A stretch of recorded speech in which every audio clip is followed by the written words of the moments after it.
Good evening. This most shocking and peculiar time of year, we gather together to talk of horror. And who's a better guest than Bill Silvey to tell us about how we make tabletop role playing games more horrific? Hello, Dungeon Delver. Hello, Yang Yan Zhao. How are you? I am excellent. It Uh, is, yeah, go. no, I was just going to say it is always a pleasure to join you, and it has been far, far too long. I've been remiss in my hanging out with Yang Yan Zhao duties, so thank you for having me on. Well, I was on a year sabbatical, but I am back in full force, which is why we need to talk horror. So, anyone in the tabletop role playing game world, there are certain games, of course, which will lend themselves to horror. Um, Vampire the Masquerade, Call of Cthulhu, which, by the way, anyone who's watching this tomorrow night at 9 p.m. Eastern, we will be playing Call of Cthulhu over on the Dungeon Delvers channel. That's right, Yang. We will be playing some. Now, to say classic Call of Cthulhu, you're talking about basically every edition until one that came out just a couple of years ago, because I don't know, they over at Chaosium they just had this crazy wild notion of, just because you change an edition doesn't mean you have to fire half your fan base every time you do it, and you don't have to make your mechanics different from previous editions that it actually starts arguments amongst your player base. Thank God we live in such a world, and there's not some major corporation in charge of RPGs that would do something like that. Well, I mean, you got to think about it. The fan base can only be so big. If you want new fans, you got to get rid of the old ones, right? I think that's how that works. Yeah, exactly. I mean, because it's been a smashing success for, Disney and Star Wars.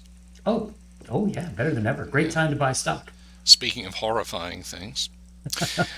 But anyway, lest we get off on a rant, yeah, no, it's the Halloween, the season of the witch, the time of All Hallows Eve, and so yeah, we're bringing the horror for 4 nights this month. Now I will actually be out of town next week, but we will still be Oh, playing. It will just be moved to Thursday evening. So oh, Friday, Thursday, Friday, Friday, and okay. we're gonna ramp up the spooky with Call of Cthulhu. All right. So, with the exception of the games that are specifically targeting a horror market, why do you think in so many different genres of tabletop role playing game, horror plays such a, I don't know if central is the right word, but certainly a recurring element? What is about horror that people really enjoy playing? Well, horror, I think, Yang, psychologically allows us to confront our fears about the world in a self-contained manner, and to give a face and a name and a containment to the things that we truly, truly fear. When early cavemen saw lightning, when they saw bears and lions and wolves, what did they do? They painted them on their cave walls. Such Mhm. representations are truly the earliest horror stories, if you will. They huddled around their fires, and they talked about the things that frightened them as cautionary tales. But by giving a name to it, it wasn't some unknown thing that could just reach out and kill them. And as we began to develop abstract art, and I don't mean abstract art in the sense of the school of abstraction, but the idea of abstracting an idea, of a concept, um, both spoken, visual, and then later written. We began to be able to better deal with the world around us, and that comes down through the ages right into role playing games. And I think um, authors, creators, you know, Gary Gygax in the oft discussed Appendix N mentions H.P. Lovecraft as one of what you would read in Appendix N. Well, surely we're reading about febrile individuals finding musty tomes in abandoned houses and forsaken labyrinths in remote deserts and at the poles, not bawdy adventurers with swords drawn gathering sacks of coin. Why include that? And it's because it is part of that fundamental desire to confront and overcome, even if only in our imagination, the things that frighten us and otherwise would set us ill at ease. And I think that primarily is why so many RPGs of any genre have touches of horror in them. Yeah, that's. I think you're definitely onto something there, and I think what you said is certainly true for stories in general. But I think something a little more in tabletop R-playing games is that there's almost a sense of catharsis. When you're playing out these horrible things that could happen, but hopefully will not. Very similar to just with regular characters or non-horror games. There's been all sorts of studies that show tabletop role-playing games helps kids overcome their fears, and it can help people with PTSD and other anxiety type issues. I definitely think that the palliative factor of, at least in our imagination, having to confront our fears just sort of ups those horror stakes. Oh, unquestionably. And I mean, now I have promised I won't go off on too far of a tangent here, but one of my favorite tabletop RPGs is, and I've waxed favorably about it often, is Twilight 2000. What is Twilight 2000? It deals with the horror of looming nuclear war. It is a game that came out at the height of global tensions, and it's amazing when you think about how chill things got. Not but 3 years after that game was published, but it is a game. It is a game, as you say. It is cathartic to confront our fears. To say, okay, the bombs have dropped, but now what? And in the case of a good horror game, it's the catharsis again of confronting our fears, of getting that little thrill, regardless of whatever it might be that you're confronting. I think you hit the word of the day, catharsis, for sure. So, if we talk about tabletop gaming, sort of in an agnostic sense, of course, Dungeons and Dragons is the granddaddy of all games. But how do you incorporate horror into tabletop games well? So I'm thinking of, like, a lot of modern movies. It's like just jump scares. Everything's jump scares. Right. Or they rely overly on visuals. So even something like Saw, one of those movies. It's the visual of the horror, where you don't get that in tabletop gaming. So how do you create a horror atmosphere that's actually scary or stressful? Let's say the key is, and I'm gonna give you an example of doing it effectively, or at least I found it was effective. So with horror, first of all, there has to be a sense of mutual buy-in. Now let me ask you, or perhaps anybody who might be watching, You've been to Disney, right, Yang? Sure. Okay, I mean, it's probably been about 25 years. but So that's okay. You wrote Pirates of the Caribbean, right? sure. Okay. Now, clearly, even the most enthusiastic child does not think that you're actually sailing through the black waters of a storm-tossed Caribbean Ocean and then through a pirate town. You have a good laugh. You know that they're robots. It's piped-in music. You know, it's fans creating wind. But when you're on the rail, you're looking forward and you're taking it in. There is a sense of buy-in, Hmm. if you will. There's letting yourself feel the simulation almost completely take over, and you don't. And I didn't understand what this meant when I was a kid. But if you ever ride Pirates of the Caribbean, if you ever go through the Haunted Mansion or whatever, don't look up. It's not spooky, it's not scary, but if you look up, you realize you're just looking at a drop ceiling with a bunch of hydraulics and cables strung across it, and it will completely take you out of the it'll completely take you out of the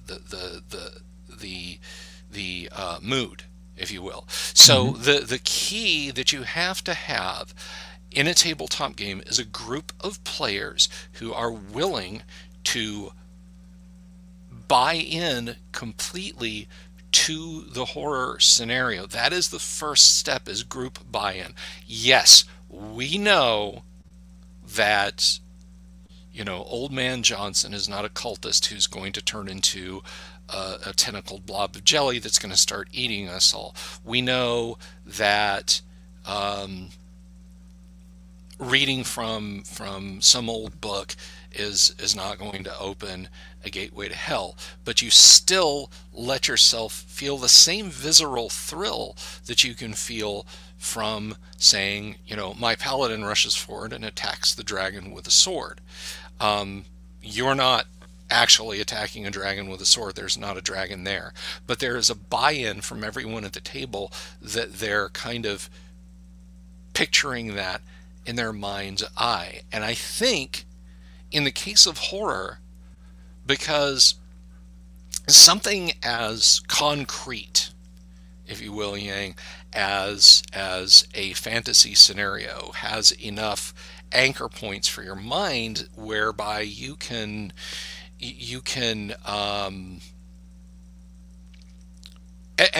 everyone can feel kind of comfortable in that space. But if you as a game master start to ramp up the creepy, and let's be clear, by creepy I mean tones of horror, not staring too long at the girl working the counter in the game store. Um, but if you as the game master can really ramp up the creepy, that is an unknown. Setting a mood that is foreboding, you dim the lights in the game room. Maybe you have some unsettling ambient sounds playing on the stereo or looped through your Discord or whatever if you're gaming remotely. But you amp up those little unsettling elements. And I'm sure you've heard this story when William Friedkin uh, created The Exorcist back in '73, I think, whenever it was. Um, Underneath the primary audio channel uh, is the sound of bugs humming. Hmm. It's put there to subliminally disturb and unsettle people, and that's something you can do. And the example I was going to give, if you got a horror game, a fun thing to do. It's difficult to do in a virtual setting, but if you've got a good person to person, face to face tabletop game, isolate a player. Say, and I'm thinking of a specific example here. This happened many years ago, but it was terribly effective. Bring one player with you, take them off into another room in the house, and you know, and walk them by themselves. They don't have the luxury of yelling for the other players. Just say, you wandered off. You've walked away from the the campsite. You're in a different cabin, you're in a different part of the house, you're home alone now because everybody's decided to get back together tomorrow morning to investigate the haunted place. And that can be a very effective way. And a young lady that gamed with, well, I say young, she's my age, but she gamed with us, and I did that. Her character, and this was D&D. Okay, this was not a horror game. This was in a D&D game. Her character, without armor, was lithe enough to fit through a notch in a stone wall. And so I started describing these natural caves, like, you can't pull your armor through and put it on. You'll be stuck in here. So, okay, well, I'll explore for a little while. And I said, okay, Stacy, come with me. And so I started using some elements from a great creepy story. You can find it online. I've talked about it before, called Ted the Caver. And so I started explaining to her, this extremely unsettling. And so when she described getting out of there, she said, I am as fast as I can. I'm escaping. And I said, okay, well, if you go fast, you're going to take like a D4 hit points damage every X number of feet you move. And she's like, I don't care, Bill. I don't want to be in there anymore. And so I'm sitting there as a dungeon master. So when she crawls out of the notch, I'm like, there's her character, and she is bloody and bruised and cut up and with just a look of absolute sheer terror on her face. And later that night after the game, I get a text message from her, and she's like, thanks, we're sleeping with the bedroom light on tonight, you monster. Just because that she was that bought into it. Nice. Game well DM'd. Yeah. And it's to this day, like she got married, not this past December, but the one before that.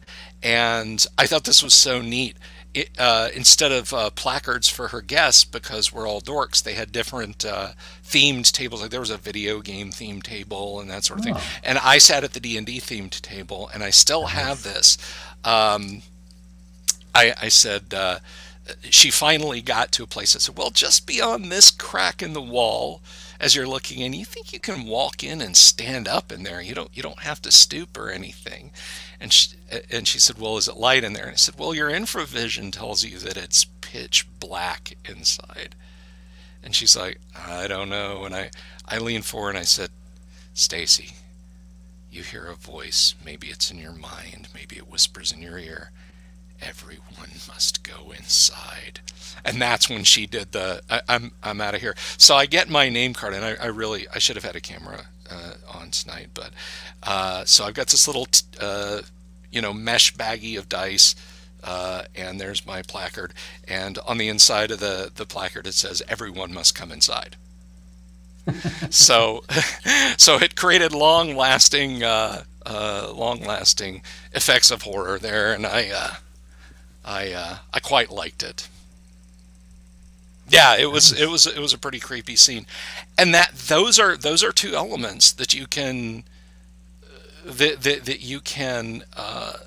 help create the buy-in at the table. But everyone has to be bought in. Everyone has to say, okay, I'm going to play my character as in a horror game. The flip side of that was all the way back in '89. We were playing Call of Cthulhu, and it was not the entire game, but it was kind of difficult because we were laughing during a bunch of the game. And my buddy Jeff Johnson, a great guy, one of those people I've known longer than I haven't, when we were taking a break in the game, Jeff says, you know what? Scooby-Doo has ruined any chance of Call of Cthulhu. You guys have turned this into Scooby-Doo. Scooby-Doo has ruined any chance that our generation has for truly getting creeped out by horror, because that's a guy in a mask, that's a person in a rubber suit, that's a projector, and we're Scooby-Dooing our way through this, and we got a better buy-in. We were less disruptive after that. But the point he was making was at that juncture, our buy-in was not good. Hmm. We were, and it wasn't the keeper's fault. That is the Call of Cthulhu name for dungeon master. It wasn't the keeper's fault. We didn't have the right mindset. But once we kind of reset ourselves after the break, and he wasn't scolding, we were all kind of laughing about it. Once we kind of let the atmosphere build a little bit more, it was a more creepily effective game. And we talk about the creepy moments more than we talk about Scooby Dooing our way through it. So you mentioned bringing a player into another room. Uh, what do you think about interact? Well, I mean, it's not going to work virtually, but when you're playing in an in-person game, how much is it okay to interact with a person physically? And I'll give you an example. A few years ago, I was running part of the game I'm testing on, and up until this point in the game, it's been fairly mundane. Like your enemies have all been human or elves or something like that, and there's been nothing creepy. But there's one creepy part where you kill something. You say the player lops its head off, and then the head of this creature turns towards you and says, "Your souls are ours." And I banged on the table. Everyone was like, "Whoa!" Like, how much do you think that that's okay, or like getting uncomfortably close to another player? Is that a foul, or is that all right in the Dungeon Delvers world? Oh no! If you're gaming with a group of friends and you all know your boundaries, absolutely. The thing I did with Stacy, I might take a player aside. I might say, okay, uh, you know, it would take me a long time to write this down. Bob, could you come over here with me? And then I might tell them something that's exclusive to their player, only their player might know. And like, this is a dream. How much of this you want to relate to anybody else is entirely up to you. Um, because in any role-playing game, if you're doing something like that, it's more effective if you want that information to be scant for the Mm-hmm. players. That is, if you want the players to not, like, because then you get the lovely game of playing telephone, right? Yep. So, I had a dream that the key was in. Damn it, where was it? It was in. Because they can't remember what you said because you just bombard them with it, and then that helps. But as far as taking just like a game store rando and putting them through that kind of, that might Yeah. that Not that for that Adventure League. no, no, no, no. That might hit somebody the wrong way. It might be interpreted the wrong way. I think if you've got a group of friends Hmm. you game with, or a game group that you've gamed with long enough that you're comfortable around each other, bumping the table, leaning in real close, taking them aside to creep them out, that sort of thing, are all absolutely above board. You know, um, but horror can be a more intense game. So maybe that's something. And we were talking earlier about those lovely cards and that sort of thing. But I think maybe there's kind of a juncture at which you can kind of overstep a bound with somebody, Oh, sure. and maybe before that, just say, hey, this is a horror game, so understand, there may be a time if one of your character has a nightmare or a vision or a flash, or you guys are by yourself, I might say, okay, you come with me. Is everybody okay with that? Okay, well, if you're not, maybe this isn't the game for you. Yeah. Something Well, I along think those lines. that's pretty fair too. I mean, the last few years, there's been that. I can't think of the name of it. That sheet where it has like all the things that players can tick off that they're not that they don't want in a campaign. I Yeah. actually think that sheet is pretty good, but it's good for the DM to give to players because if players are like, no, giant spiders, no. But if your campaign revolves around a kingdom that's surrounded by giant spiders in the woods, it's a good opportunity for you to say, this might not be the game for you. Unquestionably, and especially in a horror setting, I think. First of all, I don't disagree with that sheet. Hmm. But that sheet should be the purview of the dungeon master. Right. You Yeah. say this game like okay, I just off the top of my dome, I'm gonna do one for or for Vault of the Drow. All right, this module, this adventure, this portion of the campaign contains mentions of drug abuse, torture, rape, sadomasochism, um, murder, uh, blood magic, non-consensual contact with each other, and these are all things you guys are going to witness in the Drow City. Not, hey, here's a piece of paper and you guys tick off the things you don't want, and I look at Yeah. it, and now I can't run the blankety blanket module because all those things have been checked by I don't want this. Cool, now I can't run Vault of the Drow. You know, other than Yeah. to say, well, the Drow are bad, and you see bad things in the city, so moving along. You know, and it's the same in the case of horror. This is uh, let let's say the horror in question is Alien. You're Hmm. running the Aliens RPG, whether it's the leading edge game from the 1980s or the more recent one from Free League. Um, there's a lot of stuff, and I mean, I know you're not monetized, but you might have to go back and flag this video should you should you get monetized if I started mentioning all of the subtexts that are in Alien, and I don't think I have to. You know them as well as I do, and your audience does also. um, but if you're running those, then uh, if you're running an Aliens scenario, then all those things are going to be in there, and it's part and parcel of the Alien franchise that those things can happen. Body horror, Hmm. just to name one. Um, and if somebody's ooked out by that, they need to read the tin better. It, Yes. you know, so that's kind of how I feel about that.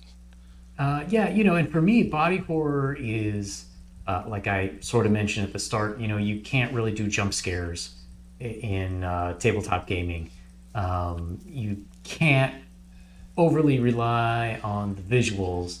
Like if you're describing a creature and then you like hold up a picture of it, people really aren't going to be creeped out by that. Right. uh, it loses its impact. But I do think that body horror is one of the areas where you could do if you describe like the feeling of maggots under your skin or some kind of worms swimming in your eye or something like that. That can be very impactful, I think. Oh yeah, yeah, unquestionably. I think that if you get nice and a good a good thesaurus and a wicked streak just a few inches wide as a dungeon master, and you can get pretty creative with some body horror elements. Now, one thing, okay, so I'm not big on gimmick stuff in role playing Hmm. games. Like, what was the old? It was a Weird West RPG. Uh, Deadlands. That was it. Deadlands. It wasn't a horror game, but it was like Boot Hill meets uh, like D&D kind of. I never really got into it, but I know that like there were elements of the game that you resolved with like playing cards and poker chips and stuff Hmm. like that is just like Snoozeville 9000 for me. Sorry, original Deadlands fans. That's just where I'm at, right? It's dice, pencil, paper. When you start introducing stuff like that, in my opinion, you cut down on accessibility. But I will not deny there was an RPG or an RPG engine. I can't remember what it was, but it was suspense and horror directed, Hmm. and the method for resolving tense scenes, the success failure system was a Jenga tower. Oh, Dread. Dread, That's okay, the game I'm thinking appropriately of. named. So yeah, so if you, as the game progresses and the stakes get higher, the tower gets less and less stable at the bottom, and the more careful you have to be, and the more nervous you get about touching the Dread tower. And I think Hmm. that, I mean, now every, like, my gaming table here behind me, it is a very nice gaming table, but it has a wobble to it because of the way it's made. It's made to be folded and put away. And the person who designed and built it for me, said, "Hey, this is going to have a little bit of camber to it, but that should never be a problem." I couldn't play Dread on this thing. Everybody would have to sit like 2 feet back, because there's that tendency to Hmm. to Yeah, lean yeah. forward. Uh, you know, but yeah, a system like Dread can work. And we were talking about Free League Aliens.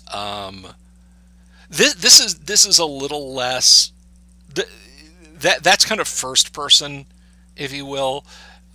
Anything other than an element like that, whether it's Jenga or Hmm. build a house of cards or whatever on the table, it is it is a potentially stuff like that can be potentially tension building. But the system that Free League uses has conditions, and as you fail dice rolls in the game, because it's a dice pool game and a d6 indicates a success. With Tales from the Loop, which I'm running a Hmm. short game for a few friends of, a normal challenge, just an everyday challenge, is your skill, the number of points you have in a skill plus the stat that's based on equals the number of d6s that you roll. So if you have a mind of 3 and an investigate of 3, you roll 6d6. And if you roll a 6, any dice comes up a 6, that's a success. Um, and I'm not going to launch into an explanation of their mechanic beyond that. But if you fail and it's for something that was really, you know, really important, like, you're trying to pick a lock and the bad guys are coming down the hall, you might what's called take condition. And, Hmm. the condition could be injured, scared, angry, upset. Um, but when you take a condition, you roll one less six-sided die no matter what you do. Oh. So the chances that you will succeed become less and less and less the more the more conditions you take. So it becomes more tense. You follow what I'm saying? You're Yeah, rolling yeah, less yeah, for dice and sure. hoping more and more that you'll come up with a d6, and that becomes or with a 6 on a d6, and that becomes less and less the chance of succeeding. And I think, a mechanic like that can ramp up tension also. Definitely. And just as a quick aside to the game Dread, that was the Jenga Tower game.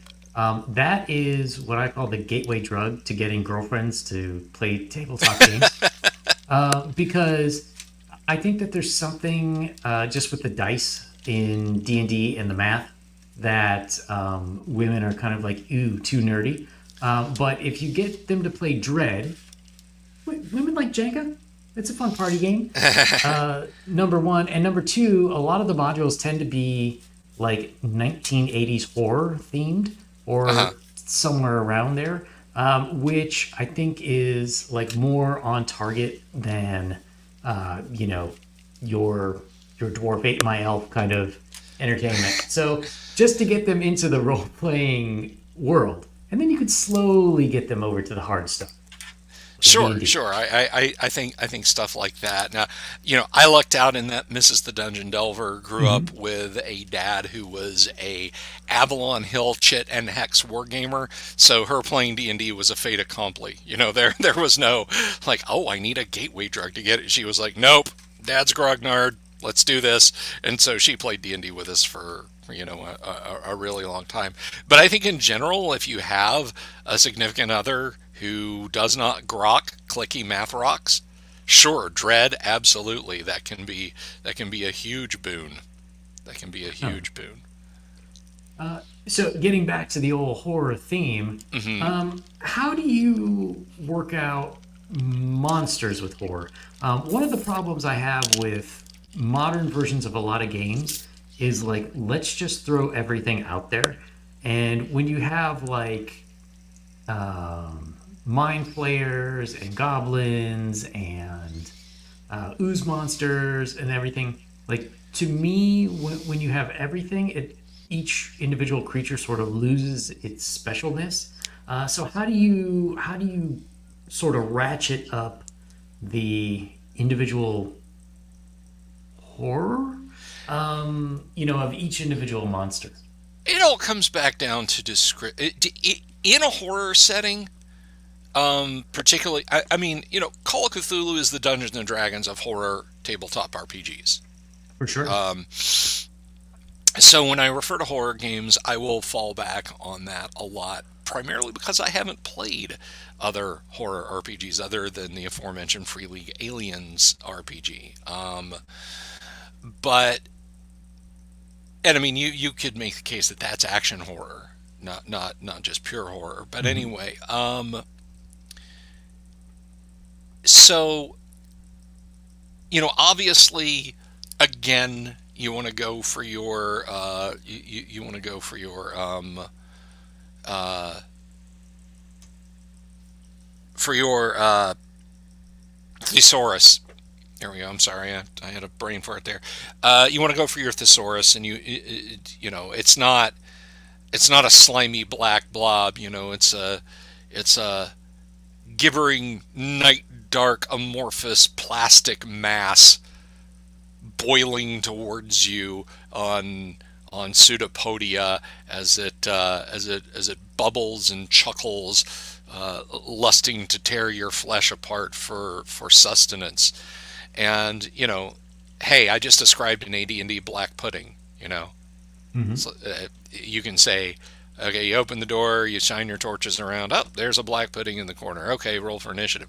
Or I can go full Lovecraft on you and describe it like I just did. Um, and it's all in how you describe it. Uh, there's a fantastic kids movie from the mid aughts called Megamind, and he says, the bad guy who turns into the hero at the end of the movie says, "Oh, you're evil, but you're not a villain." Or no, you're a villain, but you're not a super villain. And he says, "Yeah, what's the difference?" And uh, Megamind starts blasting "Welcome to the Jungle" by Guns N' Roses. Guns N' Roses, and he's got this army of tentacled drones holding him up, and he just yells "presentation" right as the guitar solo kicks in for the intro. And that's the truth. It's all about presentation. I sent my Monday night group a few years ago on a little side quest, and they found this lost abandoned city underground, and in a pit there was a Shoggoth. Well, I mean, a Shoggoth is basically a AD&D black pudding writ large, but I didn't say, well, it looks like a black pudding, but it's a little more translucent.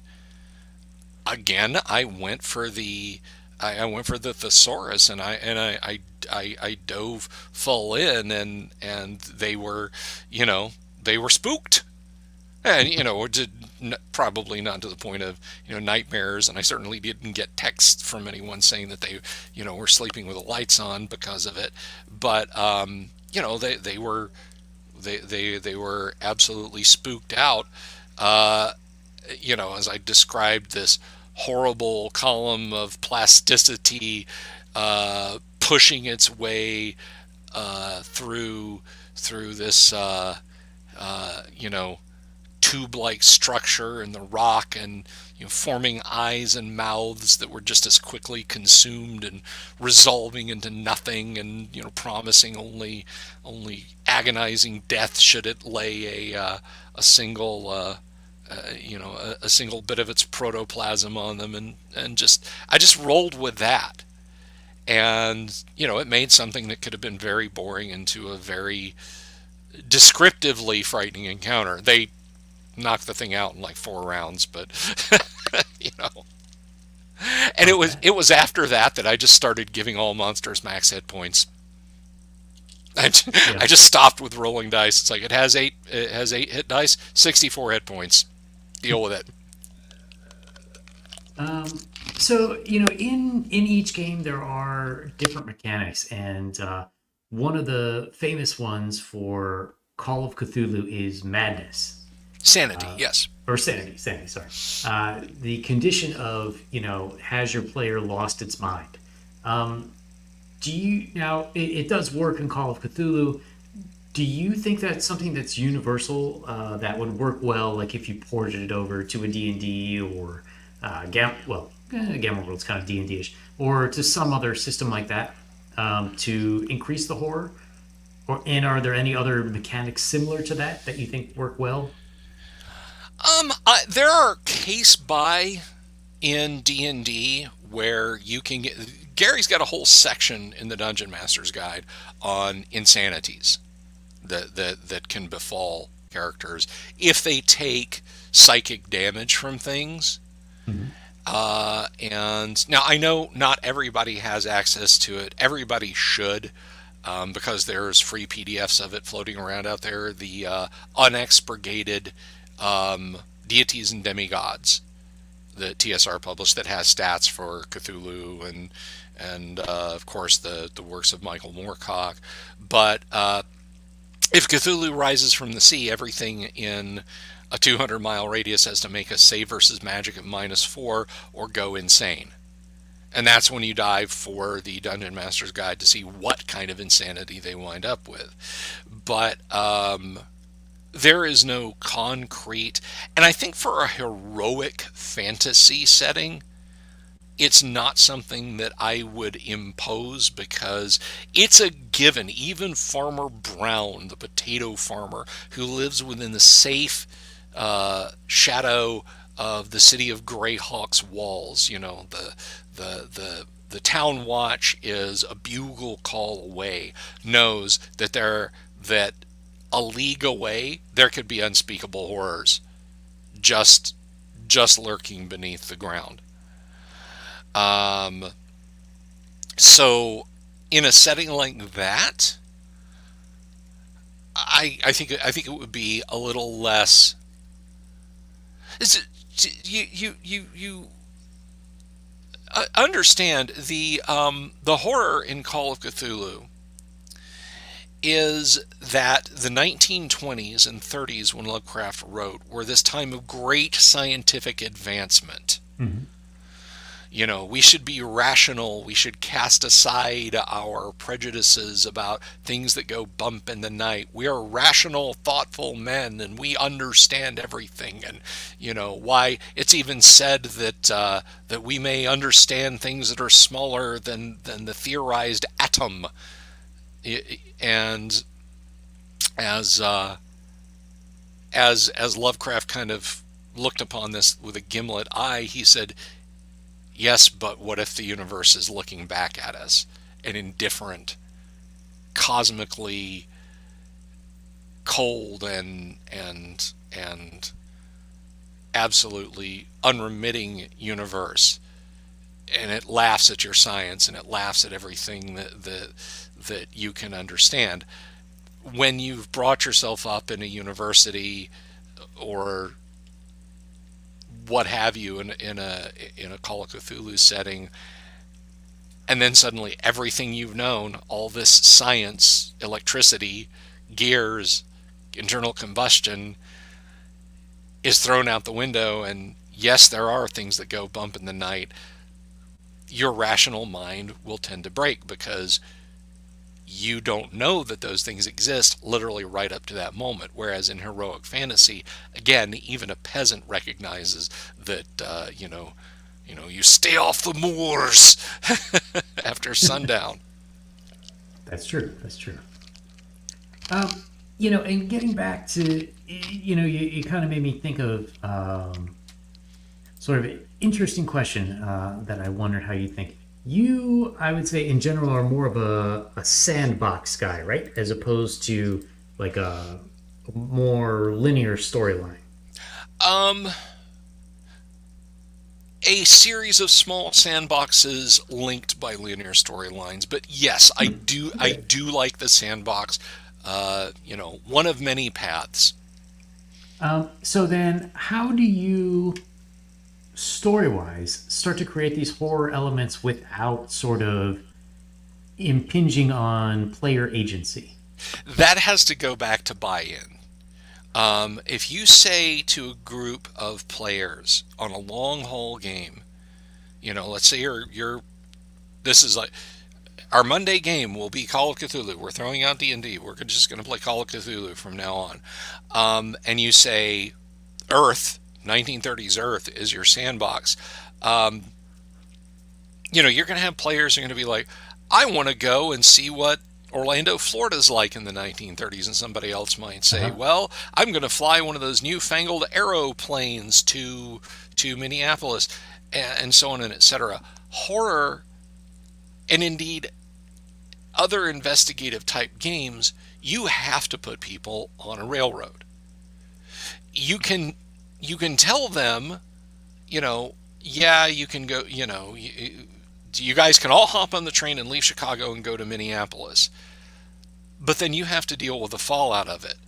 Um, but the the the reality is in a horror game, and particularly like what I'm facing on Fridays in October. Yes, the world is your oyster, but no, it's not really.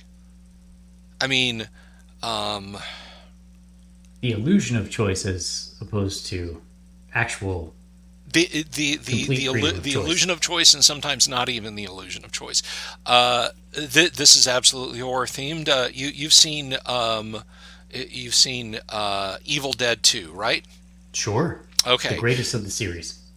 Um, so what does Ash do when he realizes that his girlfriend has been consumed by the horrible power in the forest?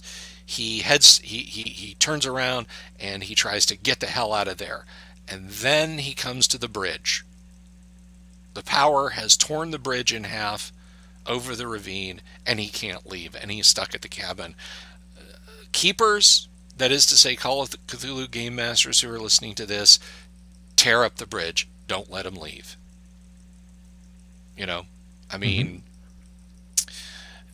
Alien, hey, the alien's loose in the ship. Why not program the computer to jam open all of the airlocks? We'll sit in our suits and we'll just void the ship to space. We'll put Jonesy in one of Mm-hmm. the sleep cabinets, and we'll sit right here in the ready room in our spacesuits, and we'll just blow it because the movie would have been over in about 45 minutes, not nearly 2 hours. Yes. You have to look at a good horror RPG like a film director. Why not? The Thing. Well, why not everybody just pile into a snowcat and drive away? Just head for McMurdo Sound, where there's like 200 people and that sort of thing. Why stay here and try and fight the Thing? Well, I'll just go there and we'll warn them and tell them to isolate us, and there'll be doctors and weapons and everything else, and it'll be hunky dory. John Carpenter didn't do that because he wouldn't have had a very effective movie. That's true. Another great Carpenter film, which I think is woefully underrated, Prince of Darkness. Oh, they're in yeah. this church studying this antimatter, anti-god thing that is sealed in this container, and you got Donald Pleasance warning them, that it's Satan and all this spooky stuff stops to happen. Well, they're in the middle. It's downtown Los Angeles. Why don't they just leave? Boom! You've got an army of zombified homeless people surrounding the church, and if they try to leave, you know, something awful is going to happen to them.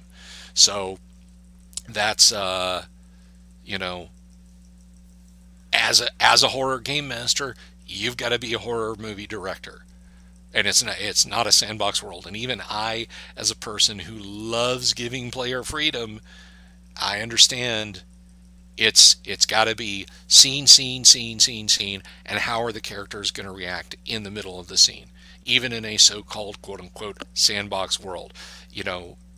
And if the players are hesitating, particularly if you have a limited amount of time, if you're live streaming, you know,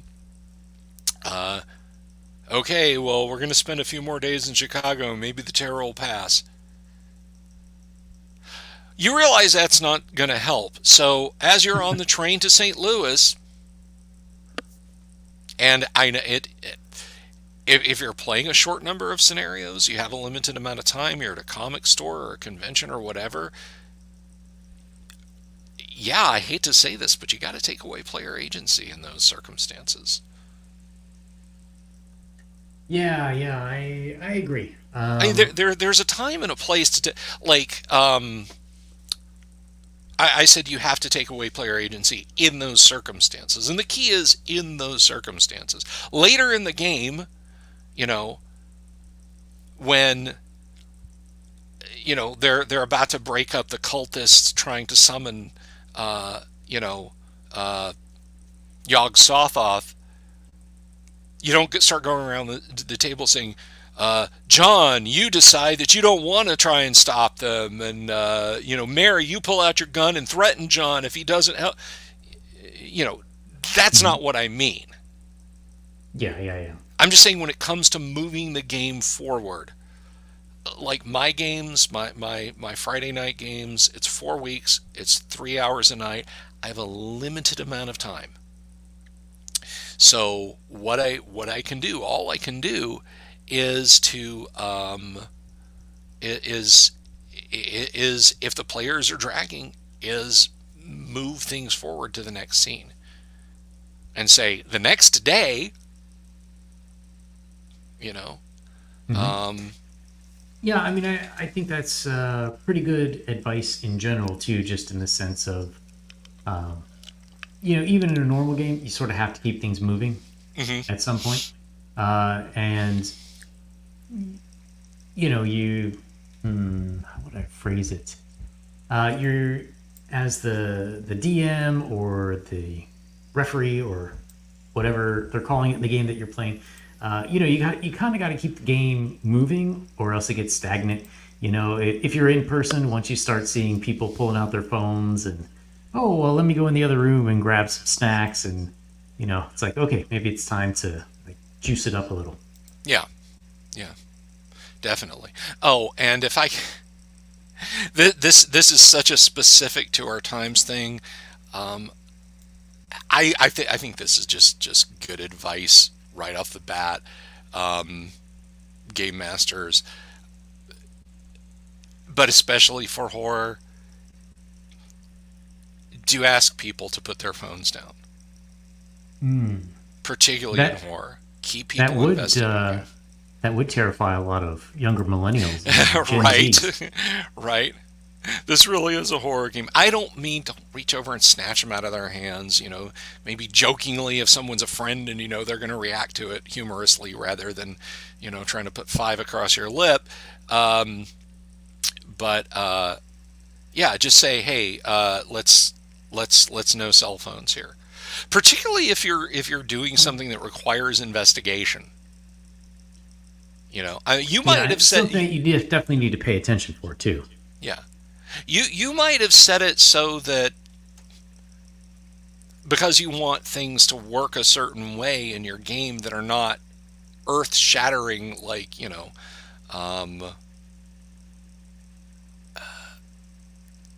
Obviously you're going to wreck buy-in if you say, well, so there you are in 1930s Cairo when the local British consulate stomps up to you in his powered armor and points his atomic ray rifle at you, and everybody's like, wait, what? But at the same time, if you say, well, the British have built a small airstrip on the outskirts of Cairo so you can actually fly from Damascus to Cairo in just a few hours, and somebody's like grabbing their phone saying, let me Google that. I want to see if that was a real thing. Don't, Yeah. don't let somebody drive through the middle of your scene like that. Just say, look, just roll with it, and let's not Google stuff. Pretty much. Yeah. I mean, for me, the only possible exceptions are like if you're playing, for example, 5e, and you're like, oh, I want to look up this spell on D&D Beyond or something like that. I'm kind of okay with that because I do appreciate when players are actually ready for their turn in combat. But definitely, in general, phones are no bueno. Yeah. So, there are a lot of different genres of horror. We have vampire. We've got Vampire the Masquerade. We've got Ravenloft campaign setting. You've got the Lovecraftian stuff. Dread, like I mentioned earlier, has a lot of sort of 80s, almost Stranger Things esque type of horror. What do you think is going to be the next big horror genre for tabletop gaming? The next big one. Wow. I think we're going to see a continuation on um, with the classics, but I think the next thing that's going to come along, um, we could possibly see storytelling games that maybe draw from the popular genre of creepy pastas, Mm-hmm. tell suburban horror stories, if you will. Stranger Things, when it dips into its horror bin rather than leaning onto some of the more science fiction-y tropes, if you will, X-Files-y tropes, 80s nostalgia. And I'm not knocking Stranger Things. I love Stranger Things. I absolutely adore it. But I think you could probably see a surge of suburban horror, of kids on bikes, suburban horror kind of stuff, where it's not the creepy old mansion, the creepy old haunted house. Uh, it's the creepy university lab that's been shuttered for unknown reasons, and what's loose in there is not necessarily a ghost, but a you know I wrote a pretty terrible little one about um, a, uh, a piece of software escaping a building in a cell phone when a technician was told, hey, turn off your cell phone and leave it up with the gate guard. Don't bring it on property. And he brings it on property anyway to listen to music while he's working on an AC. And on the way home, his phone starts acting up, and it kind of ends Mm-hmm. on sort of a cliffhanger. It's I'm bad at prose, Yang, I wouldn't say that. but Uh, well, stuff like that, I think we're going to see more take off in terms of tabletop horror RPGs. yeah, that's real interesting that you say that because I would say in general, that genre has kind of been a dud for the last at least 20 years. And I don't know why. Like, if you go back to the 90s, you have the movie Candyman, Hmm. which everybody loved that one, right? That's urban, modern horror, but nothing ever came out of it. You didn't really have a lot of imitators, or at least successful imitators. And there was a great show on Fox called Freaky Leaks.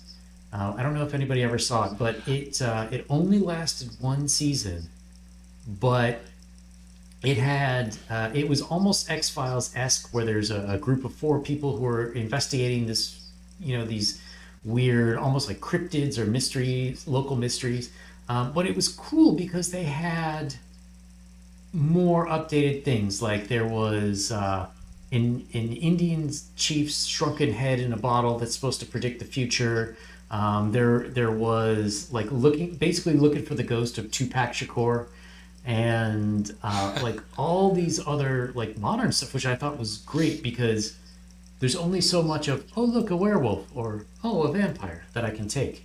And the only show that I can think of that is similar, fantastic show, can't recommend it enough. It's called Evil, which was on CBS in 2019, got screwed over by the pandemic, so it never came back to TV, and it's on, I think it was the Paramount network, or it's on one of the sort of off-brand streaming services. They've done season 1, 2, and 3, and it's basically about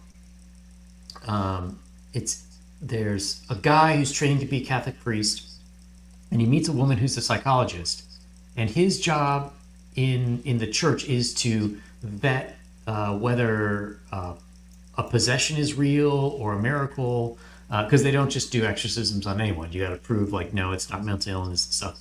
So he and this psychologist, and then they have a former Muslim atheist who does sort of the technical testing, like looking for psychedelic mold growth in the house or stuff like that.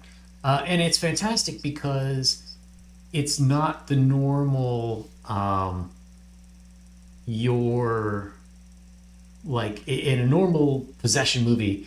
It would be like, oh, dungeon delver, I have possessed you.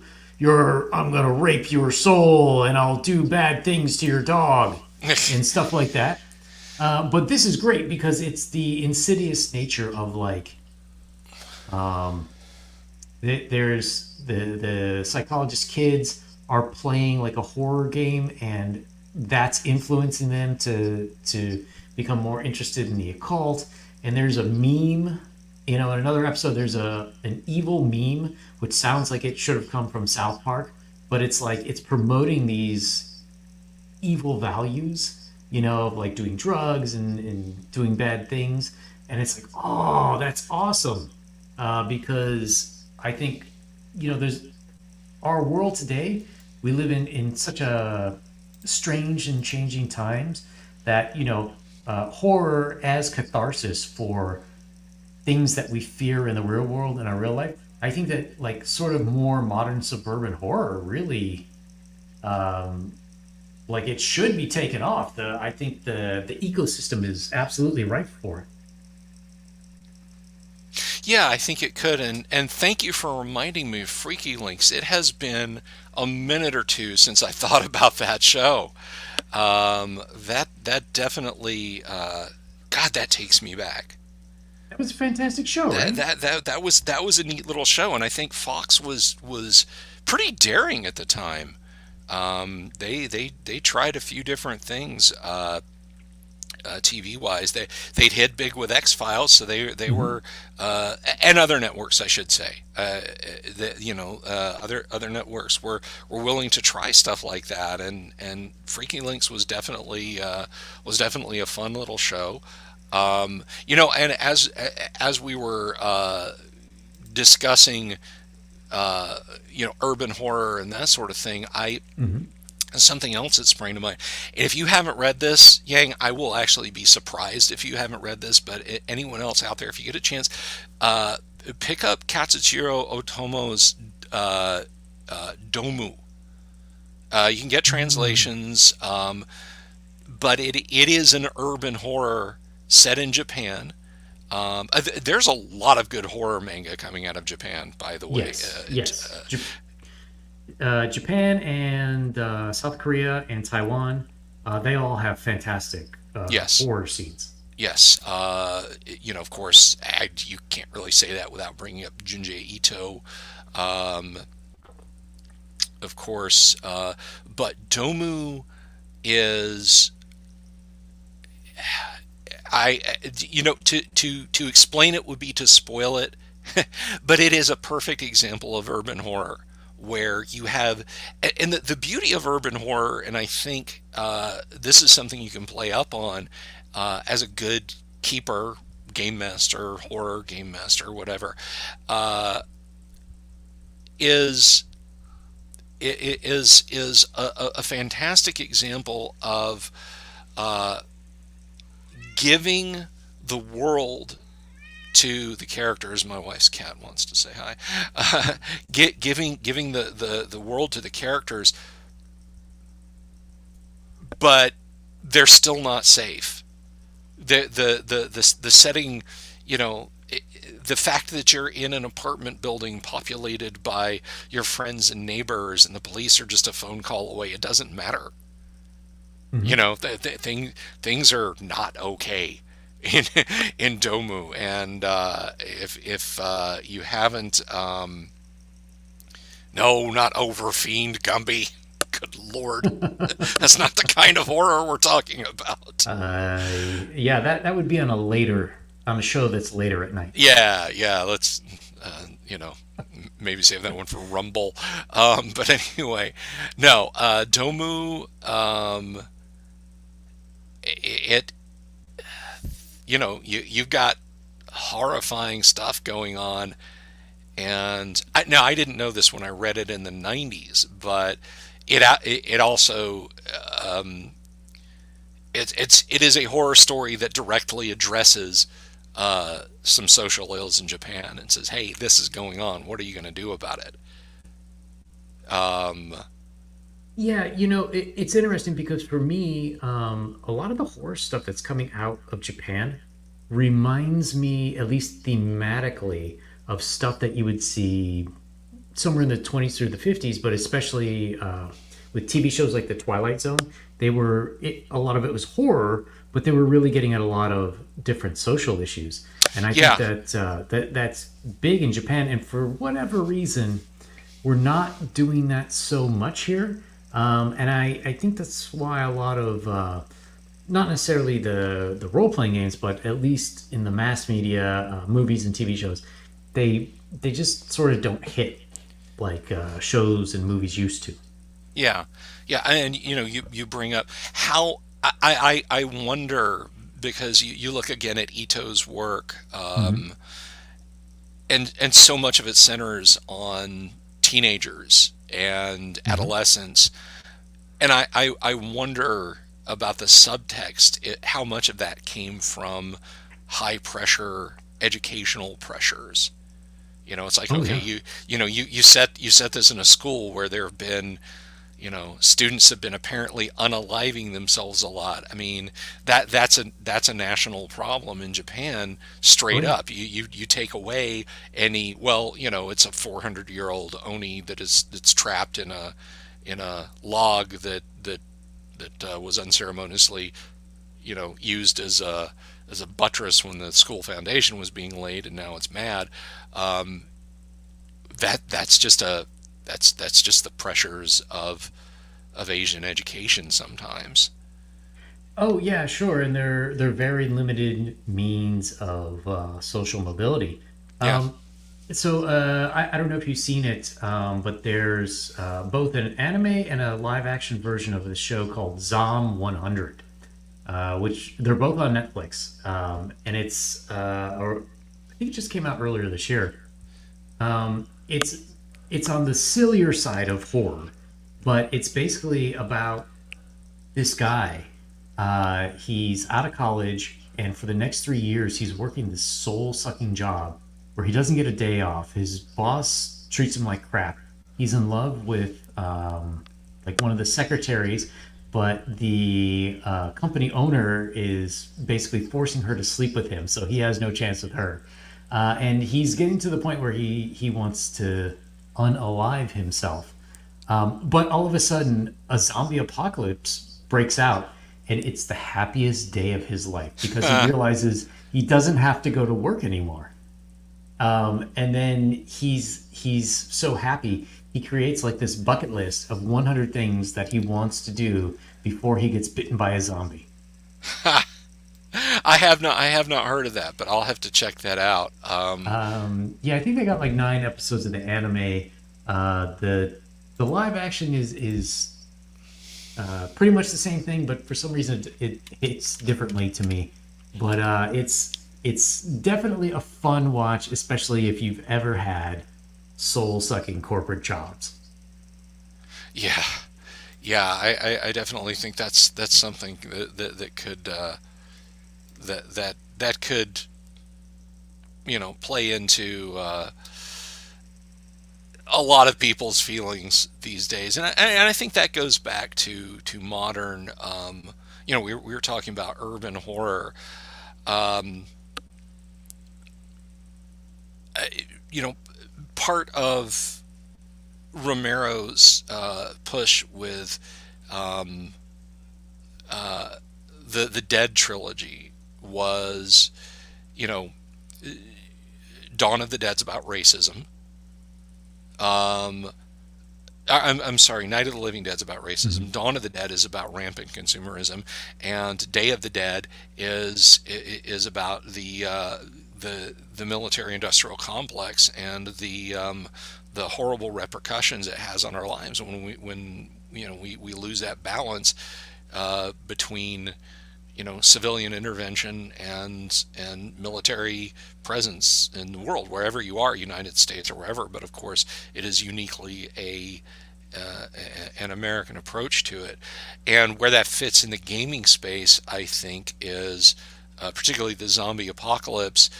Um, I find that that's less horror and something that I've seen referred to in reference to other media as, I think a lot of players and game masters want to approach that with a cozy catastrophe. Mhm. It's like, okay, good, society's fallen. I can set up things just the way I want. I can build my Uh, little wall, I can have my little garden, and I can let in people I want to let in, and I can not worry about paying taxes and anything like that. In my zombie apocalypse, it'll be perfect. We'll wall off around the Walmart and dig up the parking lot for gardens, and it'll be awesome. And people have this utopian view of how everything's going to be all right all the time. Um, and I think that creeps into a lot of tabletop. I have played way too many zombie apocalypse scenarios run by friends who said no, but this is going to be so cool, and it's just down to I just wanted a society building sim 101. You know, um, yeah, it might sound a little strange. I always thought that the appeal of zombie apocalypse was similar to the appeal of Conan the Barbarian. Now, most people would say that Conan is a straight up power fantasy. I don't agree with that. I think the appeal of Conan is that Conan effectively goes around the world, does what he wants, he steals things, he gets girls and whatnot. Um, it's more that people feel they can't make a change, and the things that they do don't really make a difference in their average everyday life.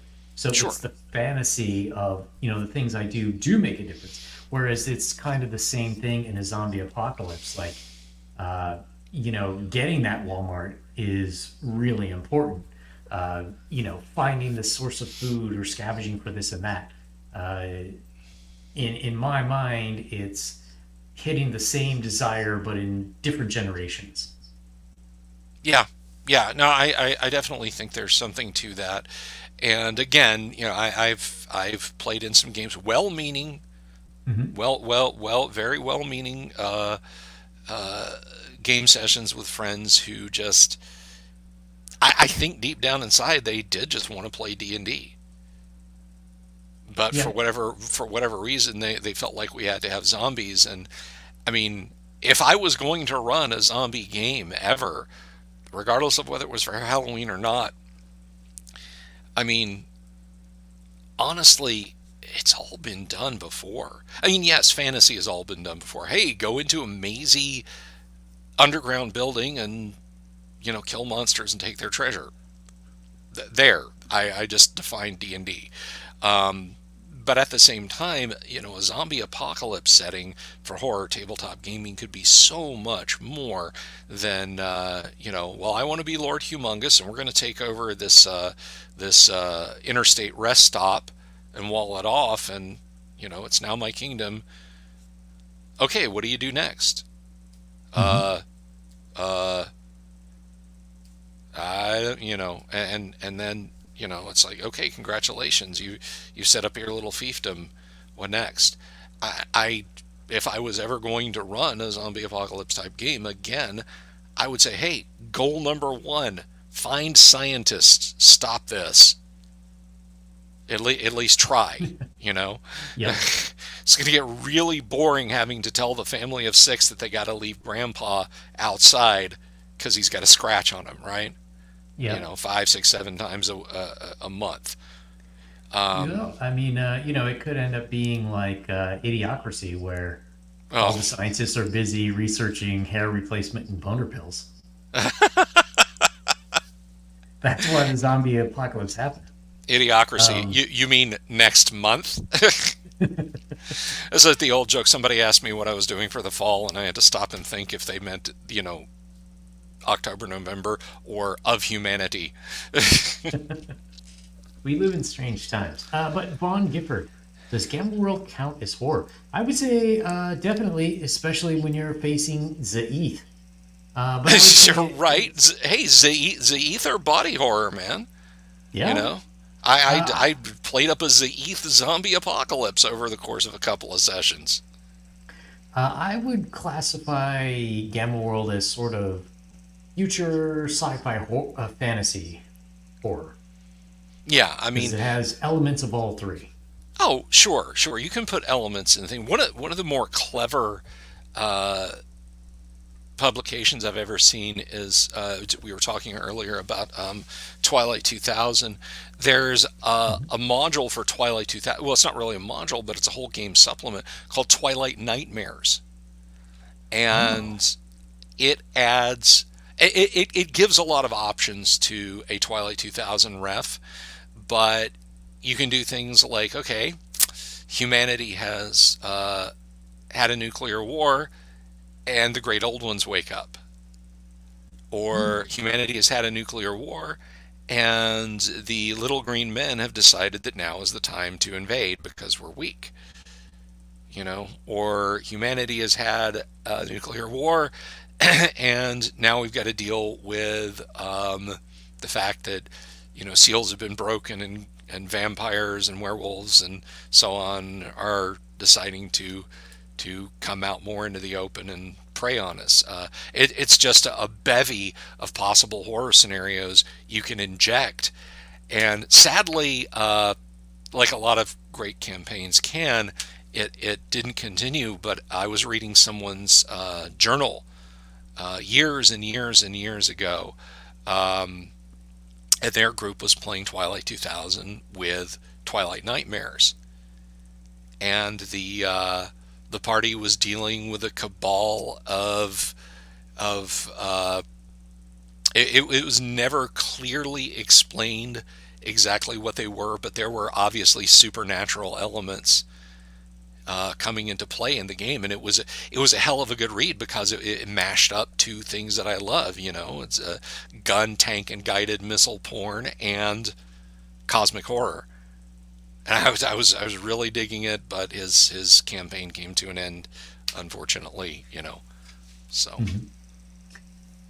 So as we are sort of running down the time, what would be your ultimate how to run or how to spice up your horror game tip?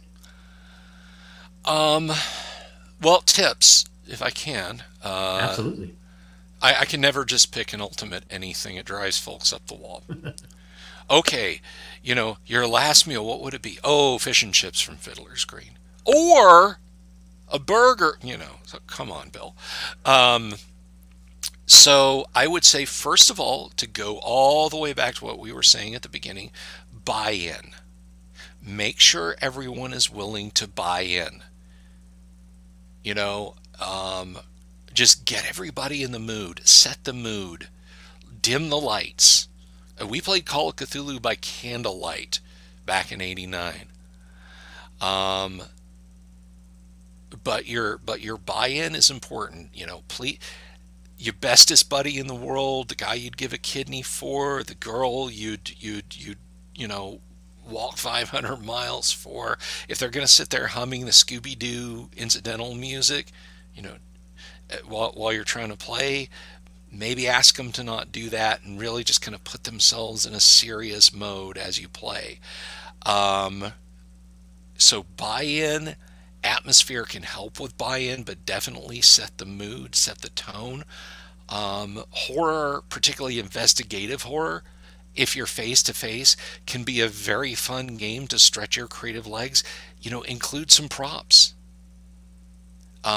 You can get these days, you can get stuff printed on a piece of newspaper parchment and delivered to your home between game sessions if you're playing once a week.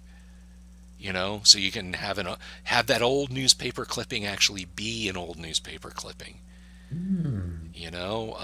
You got the orb of Sekhmet that the party has found deep in the jungles of Belize. Well, buy a $5 brown glass sphere from Amazon and have it on your doorstep the next day. Uh, um, and hey, don't be afraid to have miniatures out there. Don't turn it into a board game. But if you think that it'll help verisimilitude, sure. And everybody is particularly scared when you whack out that 3D printed Cthulhu mini and then stand a 25 millimeter mini next to it. This thing's a couple of feet tall. Um, but yeah, just little nuances like that. Creepy music. There's tons and tons and tons of ambient horror music you can find on YouTube to listen to. If you don't know, it's like if you're like, how do I YouTube though?